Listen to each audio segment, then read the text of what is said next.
saber de la verdadera doctrina de Dios. El Señor Jesucristo dice en su palabra: mi doctrina no es mía, sino de aquel que me envió. El que quiera hacer la voluntad de Dios, conocerá si la doctrina es de Dios o si yo hablo por mi propia cuenta. Libro de Juan, capítulo 7, versos 16 y 17. Le anticipo a todos los oyentes las gracias por la atención que me va a prestar en esta porción del programa a la enseñanza bíblica que quiero compartirles. Todos sabemos que la verdad liberta y que el error y la verdad no son la misma cosa. En la lección para hoy quiero llamarles la atención, pues hay algunas ideas erróneas, equivocadas, que tiene mucha gente con respecto a la iglesia de Cristo. Algunos piensan erróneamente porque son guiados por sus prejuicios profundos que no les dejan pensar correctamente. Otros piensan equivocadamente porque han sido mal informados. Sea como sea el caso, mi propósito en esta lección es aclarar la posición verdadera de la Iglesia de Cristo con respecto a 2 o 3 puntos en particular. La primera idea errónea que vamos a notar es la de que la Iglesia de Cristo no cree en el Antiguo Testamento. Bueno, dirá alguien, ¿por qué cree tanta gente que así es con la Iglesia de Cristo? ¿No dicen ustedes que no debemos seguir el Antiguo Testamento? ¿No están siempre citando las palabras de Pablo y nunca las de Moisés? Bueno, amigos, estas son buenas preguntas y ahora queremos contestarlas. La Biblia consta de 2 testamentos.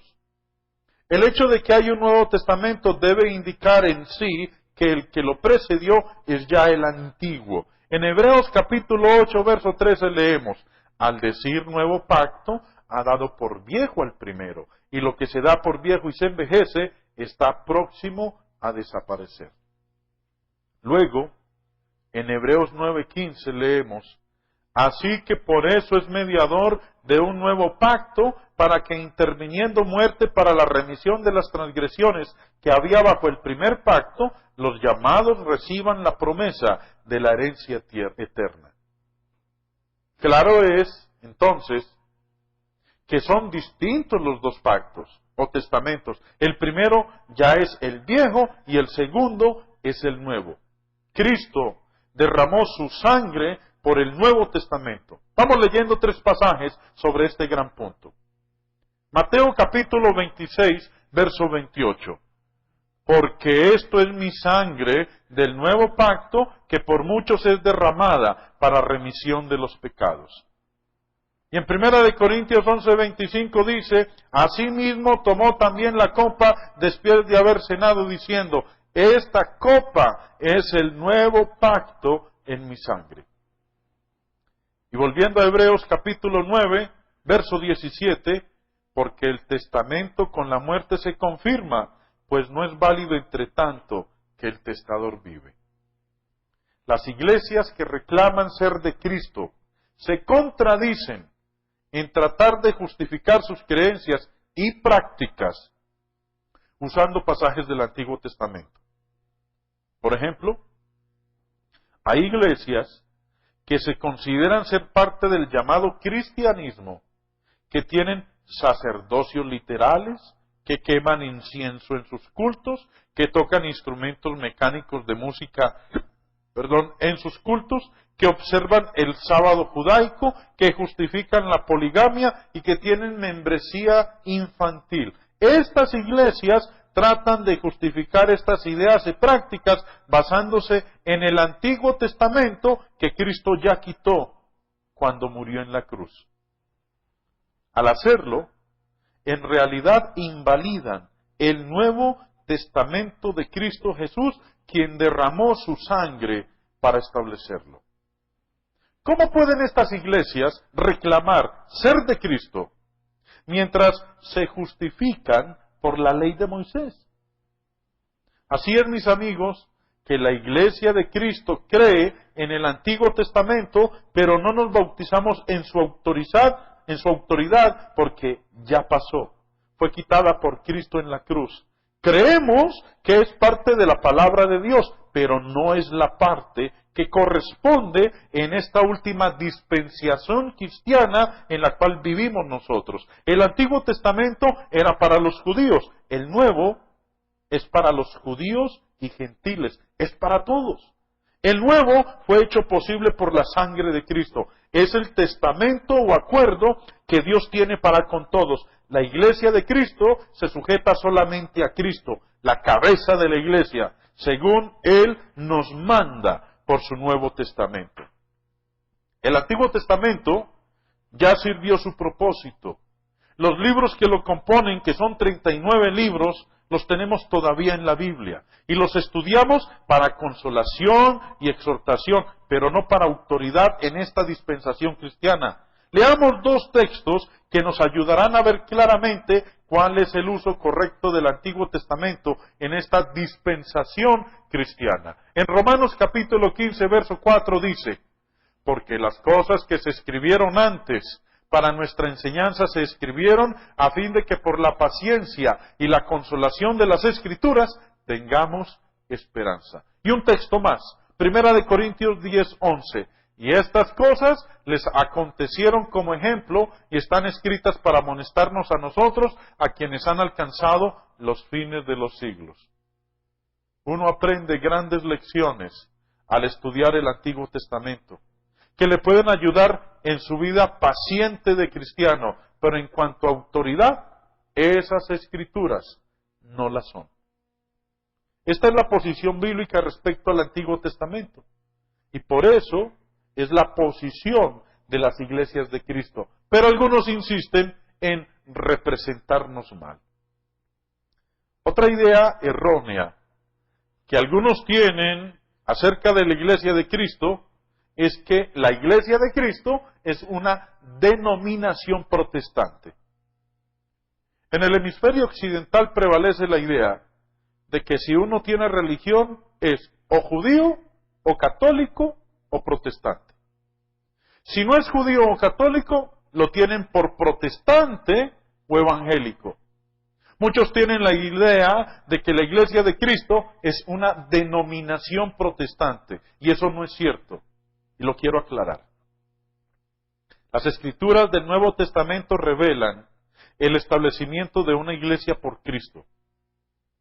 Cristo prometió establecer su iglesia. Mateo 16, 18. El día de Pentecostés, esto fue llevado a cabo. Hechos capítulo 2. Ahora quedó establecida esa iglesia prometida. Edificó nomás una. Ella, compuesta de gente salva, lleva el nombre de Cristo. Los miembros mismos se llamaban cristianos, nada más.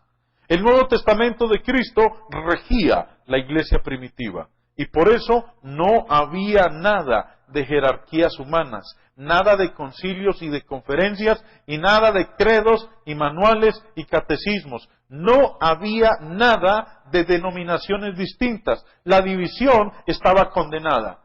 ¿Pero qué pasó? Vino una gran apostasía que Cristo y sus apóstoles inspirados habían profetizado. Leamos tres pasajes. Uno, Mateo 7:15. Guardaos de los falsos profetas que vienen a vosotros con vestidos de ovejas, pero por dentro son lobos rapaces. Hechos capítulo 20, verso 29 y 30. Porque yo sé que después de mi partida entrarán en medio de vosotros lobos rapaces que no perdonarán al rebaño, y de vosotros mismos se levantarán hombres que hablen cosas perversas para arrastrar tras sí a los discípulos. Y un texto más. Primera de Timoteo 4:1.